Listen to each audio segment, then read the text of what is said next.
What's up, everyone? Welcome to This Day in Philly Sports History for February 13th, 2024. I'm your host, Jim Montgomery. It is Tuesday, time for a little bit of motivation / positivity. And I came across this, I believe it was at a meeting for work, but I'm not sure. But I wanted to share with everyone. And it comes from Socrates, and the saying is, the only wisdom is knowing you know nothing. And I feel like that hits on so many different levels. Most importantly, probably the fact that the moment you think you know everything, that's when you find yourself in the trouble. Always keep learning. Be humble. I think a lot of times people aren't humble. They think they know everything, and they let you know about it. And I know I work with a lot of people like this who, especially if you're in a meeting and you're trying to do some problem solving, they think that they're the smartest person in the room, don't want to listen to anybody, and then whatever you say is not good, and then months later, things blow up in their face, and then they're quick to be like, well, why didn't you say something? Why didn't you do this? And it's just, you did. You didn't. Nobody. You just didn't listen to anybody. And I think it's important to have those honest self-reflections, like what do you know? What do you not know? And continue to work to improve, knowing that there's always going to be someone who knows more, who is better, whatever the case may be. And I think it's to me, it's poignant where the only true wisdom you know is the fact that you'd have to know you know nothing. And there's always something that you don't know. So just something to think about as you go throughout your week. Don't be the person in the meetings that just dominates and knows everything. Be the one that sits back and does a collaborative approach and admit that, you know what, I don't know much about this. There's a ton of things that work all the time based on my background and my experience working, that in my setting with, especially working with elementary kids, I don't know, because I've only ever worked with middle school and all my training was for high school. So 9 years into the job, I'm still learning. But the fact that I'm able to admit that, I think is good. So just like Socrates says, the only true wisdom is knowing you know nothing.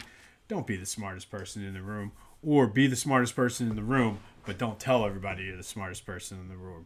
So go think about that throughout your week, and that was your daily or weekly dose, I should say, of motivation and positivity. All right, let's start with a recap of the question of the day. I asked you if the day after the Super Bowl should be a national holiday. There's a lot of talk on all the news outlets and a lot of people just overall talking. And surprisingly, 66% of you said no, it should not be a national holiday. There was quite a few of you that voted no, though, that did say because the game should be on Saturday, it should be more of a weekend type event. Then there's the people in the camp that said yes, because the Super Bowl needs, there was a couple good debates I saw going on, but the Super Bowl needs to be played on a Sunday. But 66% of you said no, it should not be a national holiday the day after the Super Bowl. I respectfully disagree. I think as far as a productivity standpoint, you're going to get a lot more if you give people the day off. But hey, as always, thank you for participating in the question of the day. 267-495-8531 gets you in on the voice and text line. While you're at it, be sure to subscribe to the YouTube channel. Let's get that up to 100. And I have some things lined up. I got a meeting tonight about some things. So best way to stay in the loop with what's happening is to go to the YouTube channel, subscribe, Jimbo_Mont, and you'll be in the loop when things are able to be announced. If you're going to buy some Girl Scout cookies, buy them from Ella. The link is in the description. At this point, everybody's on, like, they're going through the first batch. You're probably on your second or possibly even third. So buy them from Ella. Hook her up and let's go. Everything you need is in the description wherever you're watching or listening to this. Flyers news. Good win for them yesterday. 5-3. It wasn't pretty. They had to come back and battle back, but they scored 3 goals in the third period to win their 4th in a row. And again, they're finding ways to win, and that's the thing with this team being so young. When they go on the losing streaks, being able to battle back, and then therefore, while they were winning by jumping on teams early, Recently, they've shown that they've been able to battle back and keep games close, show a little bit of that resiliency. So all of that is shaping up for a fun spring and early summer for the Flyers. They currently are in third place in the Metro Division, which would be good enough as of right now for the 5 seed in the playoffs. Not too bad for a quote-unquote rebuilding. They got a pretty good lead over the wild card as well. So something to kind of keep in the back of our heads as they're on the 4 in a row. They're inevitably going to have that streak where they're going to lose a couple in a row. But the good thing is it's harder to make up ground in the NHL for some reason. So the fact that they're solidly in a playoff spot right now bodes well for a nice little playoff run with the trade deadline still a couple weeks away. So there's still plenty of time to really figure out what the identity of this team is. But 4 in a row, good young team. And again, not bad for a rebuilding team. Sixers also with a big win yesterday. 123-121 over the Cavs.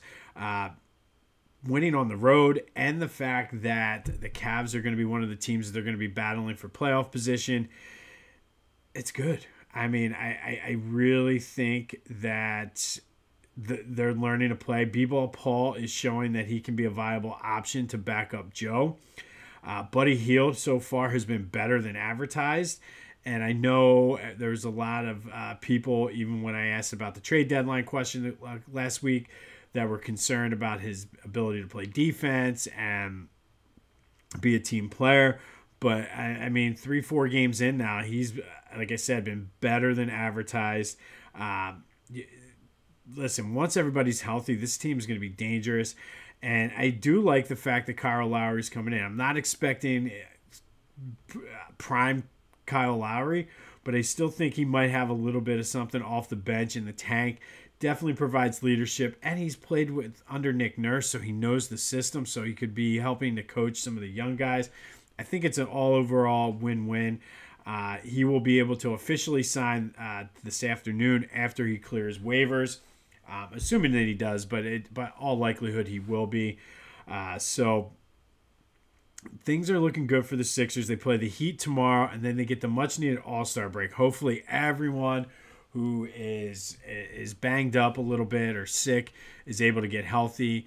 And then in a week or so, we'll be able to reevaluate Joe's knee and see where he's at. And kind of, hopefully, I would think, start putting some type of rehabilitation plan in place.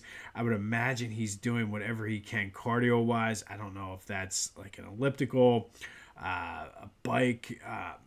I don't know how much he's able to move yet, but I'm sure he's doing something. But just got to get through Miami on Wednesday and a much-needed All-Star break for the Sixers. Not much really going on with the Eagles, but the Super Bowl, I think, showed what the Eagles lacked. And I think we're fine on offense. I think Howie this offseason, through the draft, through free agency, needs to focus on the defense.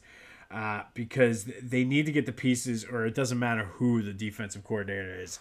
And I think if you look at the way Kansas City's defensive backs played, that's what's missing from this Eagles team. And, I mean, I feel as though it's something we have not had since Lito Shepherd, Sheldon, excuse me, Sheldon Brown days. I mean, we have two corners who can play and really shut people down,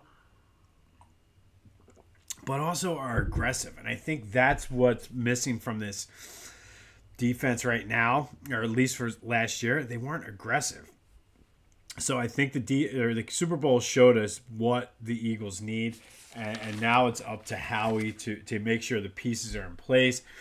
One final thing on the Super Bowl, maybe a final thing, I don't know. But I think it's hilarious for all the trash they talk that the Niners players did not know the overtime rules for the Super Bowl. The coaching did not make sure that they knew the overtime rules. I don't know if it necessarily played a role, but maybe they would have had more of a sense of urgency on that last drive. Maybe they would have. I mean, I heard people making the argument about whether or not they should have taken the ball first. I think that was clearly him, Shanahan, not knowing the rules, to be completely honest. And I mean, again, I think the way they were, as pompous as they were, it was the biggest dose of karma out there. And I love every second of it. It could not happen to a worse team. And honestly, I think I was thinking a lot about this, and I don't think there's a more hateable team in the NFL right now than the San Francisco 49ers. I feel like I hate them way more than Dallas right now, than the Giants, and they're division rivals, and they're two of the teams I hate the most. But right now, like, it's hard to hate the Giants because they just suck so bad. And it's hard to hate the Cowboys because you just know what's going to happen to them every year. The 49ers, there is not a more hateable team. And if a punchable face was personified, it would be the 49ers. Maybe that's not the right way to say it. Maybe if a punchable face was a person, it would be the 49ers. Like, it's just... I loved every second of that. Them choking, not being able to take advantage of the opportunities they had, and the fact that they were so smug after they beat the Eagles. I love it. So, punchable face, punchable team, whatever you want to say. To me, there is not and I'll go all sports. I don't think there's a more hateable team in sports right now. Possibly the Dodgers this year, but you got to see what they're going to do on the field first. But that's not the official question of the day, but let me know what you think. Who's a more hateable team right now than the 49ers? 267-495-8531. Let's have a little bit of fun at their expense. Some Phillies news as pitchers and catchers are set to report tomorrow. They did sign Spencer Turnbull, a pitcher, to a one-year deal. He does have some options left in the minors, so I think this is purely a depth move. Possibly could make the team as the long reliever. I don't hate it. They're not likely not going to make a big splash from what I'm reading. Jordan Montgomery, if he lowers his price, the Phillies want him, but not on a long-term deal, more of a short-term deal. I do think at this point it depends on what. It has to happen, I would think, this week with pitchers and catchers reporting. But there's still rumors looking at the closer from Boston. They were talking about possibly trading for the closer from Cleveland. So there still is a move out there to be made. I don't know how splashy it's going to be. But I like the fact, again, that they're willing to look at the young kids.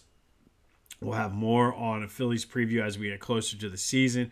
But pitchers and catchers officially report tomorrow. There will likely be some teams or some players going in today. Very exciting. The trucks were being unloaded yesterday. They're down there. This means that spring is right around the corner. And because spring is right around the corner, you have to believe. I'm very high on this team. And I actually, believe it or not, I'm still high on the Sixers. I think once everybody comes back, as long as everybody, let me preface it with that, is able to come back healthy, I think they're going to be okay, especially with the way they're playing. And I mean, again, this is what we do in Philly. I'm guilty of it too. 4 games in, I'm ready to sign Buddy Hield to a long-term contract. And I'll say that right now. But you got to show that you believe. Go to phillygoat.com. They have the Believe shirts. They can double as Phillies and Sixers shirts. If you're not into Believe or you don't believe in them, they have everything else you need. They have you covered. All your Philly sports-based and Philly-centric apparel needs are covered. Go to phillygoat.com. Use the promo code Jim Montgomery for 10% off your order. That's phillygoat.com. Use the promo code Jim Montgomery for 10% off your order. You won't be disappointed. Get the Believe shirt and then match it up with some of those awesome canvas loafers. phillygoat.com. Promo code Jim Montgomery for 10% off. All right, today we are going to go back to one of my all-time favorite scenes. And we're going to go back to 1994. Number 8, Temple lost to number 13, UMass, 56-55 up in the Mullins Center in Amherst, Mass. Aaron McKee had 20 for the Owls. Eddie Jones had 19. But that was not the story. Yes, it was a great game, Sunday night basketball on ESPN. But the real story here is the post-game press conference. And John Chaney walked into John Calipari's press conference screaming and hollering about how Cal treated the refs and spoke to the refs. And apparently the story was Calipari went up to the refs and basically chewed them out after the game for some non-calls, or I think because UMass played aggressive, and I think the refs were calling a lot of the fouls. Cal didn't like it, and then joked in his press conference that those guys, or I don't know if it was at the press conference, but somebody heard him say, those guys will never work another game here again. And Chaney was not happy about it, and he thought that the officiating was good, especially after he was just criticized and ripped for criticizing the refs and the way they were calling the game down in West Virginia. So I guess it was still hot on his mind, or fresh on his mind, and he was hot about it. So he came in yelling and screaming. Calipari told him to shut up, and that's what set Chaney off. Chaney had to be restrained. He said, "I'm going to kill you. I'm going to kick your ass. I'm going to kill you. Next time I see you, I'll kick your butt. Remember that. Next time I see you talking to the refs." Just one of the most bizarre and amazing scenes you'll ever see. One of John Chaney's, I don't know if he would like this or not, but one of the most memorable moments. And it just goes to show how much he sticks up for his players. But on this day, back in 1994, John Chaney threatened to kill and kick John Calipari's ass at a post-game press conference. The two would actually become friends later on in life. That 94 season, Temple would get bounced in the second round, so would UMass. They did have such a great rivalry, and I feel as though it pains me that Temple basketball sucks. And I apologize if you're part of the Temple athletic department, if you're a huge Temple fan. Again, I apologize. You can see right behind me, I got my Temple thing on the door. Huge Temple. Part of the reason I went to Temple was because of the basketball team. Never, like, the fact that they are not even close to sniffing the tournament, and it's frustrating. But that rivalry with UMass was just great, and we don't have that anymore. I mean, I think teams like LaSalle and Drexel and St. Joe's have certainly passed the Owls as I think Temple's hands down. I think Penn is better than Temple. I think Temple's the worst team in the city. There's no prospects. Anytime somebody comes in, they're going to be gone because there's no NIL money. And I still don't want to go on a Temple sports rant, but I think it partly is because they put all their eggs in football and got screwed by Villanova in the Big East, ultimately. But you won't see stuff like this. Temple ranked number 8, UMass ranked number 13. Big game in the Atlantic 10. High pressure, and the fact that it got to him, and Chaney went after Calipari in the press conference. Like, you're not going to see this. So that's my Temple sports rant. But on this day, 1994, Temple lost to UMass 56-55. After the game, John Chaney busted into John Calipari's press conference and threatened to kill him and said he was going to kick his ass. And if you haven't seen it, I don't know how you haven't. Look it up. Just look up Google John Chaney threatens Calipari. You won't be disappointed. But due to that rivalry, that leads us to the real question of the day. What is the best rivalry in college sports? Basketball, football, whatever. I have it narrowed down to 4, and I know there's going to be a lot of people out there that are going to say you missed this, you missed that. Good. That's what I want to do. Let's have some fun with this week. 267-495-8531. What is the greatest rivalry in college sports? Is it Duke UNC, Louisville, Kentucky for basketball, Michigan, Ohio State, or Auburn, Alabama? Let me know. 267-495-8531. Who did I miss? Who did I leave off? I mean, God, you could go Army, Navy. I mean, there's one. Notre Dame and whoever. So let me know what is the biggest rivalry in college sports. Let me know. 267-495-8531. All in honor of, on this day, 1994, John Calipari being threatened by John Chaney at his, and I laugh because it's funny every time, being threatened at his press conference. Finally, today, our Philly Sports Black History Spotlight, we are going to look at Judy Johnson, who's a third base legend for the Negro Leagues. He played for the Hilldale Daisies, who were based out of Darby, PA, from 1921 to 1929, and then from 1931 to 1932. He was a great contact hitter, amazing fielder, and widely regarded as one of the greatest the greatest third baseman in Negro League history. He left Hilldale. He went out to Pittsburgh and played out there. But while with Hilldale, this is a Philly sports-based podcast, so at Hilldale, 3 pennants, won the 1925 Colored World Series.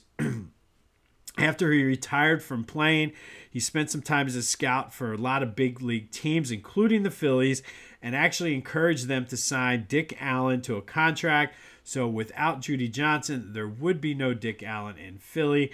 Connie Mack once said about him that if he were white, he'd be able to name his price and play for any team. Just unfortunate, the circumstances of the time he lived in. He would go on to serve on to the Negro Leagues committee to try to bring awareness and get those guys recognized. 17 years in Negro League baseball. He was a .304 career hitter, won multiple championships, would have won multiple Gold Gloves. He is in the Baseball Hall of Fame. He's in the Philadelphia Hall of Fame. The field down in Wilmington where the Blue Rocks play at Frawley Stadium in Wilmington is named after him. It's the Judy Johnson Field at Frawley Stadium. Just an absolute legend, and these are my favorite days when I do this because I'm sure 95% of you out there never heard of Judy Johnson. I never heard of him, and just reading about him and looking him up, it's just amazing what he was able to accomplish, while also being sad because of the fact that he would have been one hell of a player in the major leagues, and to see these guys who were Negro League legends not be able to see what they'd be able to do against guys for Johnson. He would have played against Babe Ruth. He would have played against Lou Gehrig and those guys. And it's just all those guys from the Philadelphia A's. It's just frustrating and annoying that he did not get that opportunity, but at the same time, it's inspiring that he was able to overcome that and become one of the greatest to do it. Got recognized in the Hall of Fame, had obviously an eye for talent. He was telling teams to sign Hank Aaron. He got the Phillies to sign Dick Allen.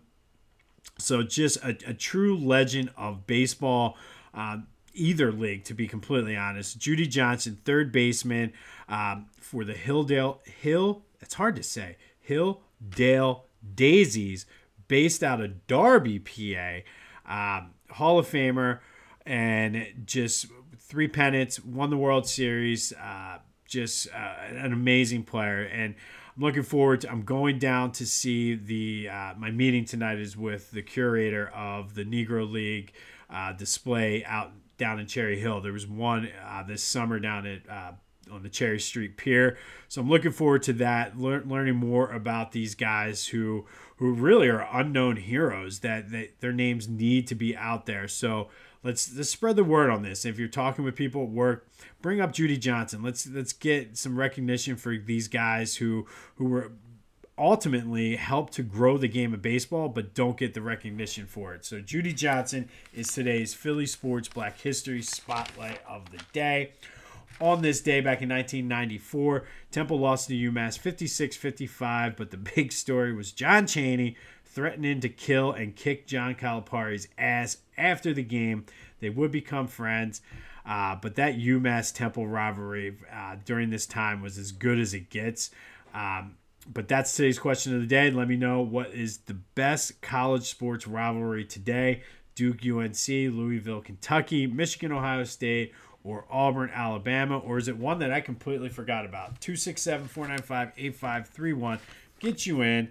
Pitchers and catchers officially report tomorrow. If you see a 49er fan, laugh in their face. Let me know, is there a more hateable team than the 49ers right now? And more importantly, is anybody else just the gratification of seeing them lose the way they did? It would have been one thing if they got blown out, but losing on the last play of the game because they didn't know the rules of overtime, a la Donovan McNabb. And it's just glorious. It's amazing. So the 49ers, the punchable face of teams, so to speak. Be sure to subscribe to the YouTube channel, Jimbo_Mont. Buy your Girl Scout cookies from Ella. Be safe out there. It's going to be a snowy one and then clearing up this afternoon. But go have yourself a Tuesday. Remember, the only true wisdom is the knowledge that you know nothing. Go seize the day. This has been This Day in Philly Sports History. I'm Jim Montgomery, and until next time, I'll see you when I see you.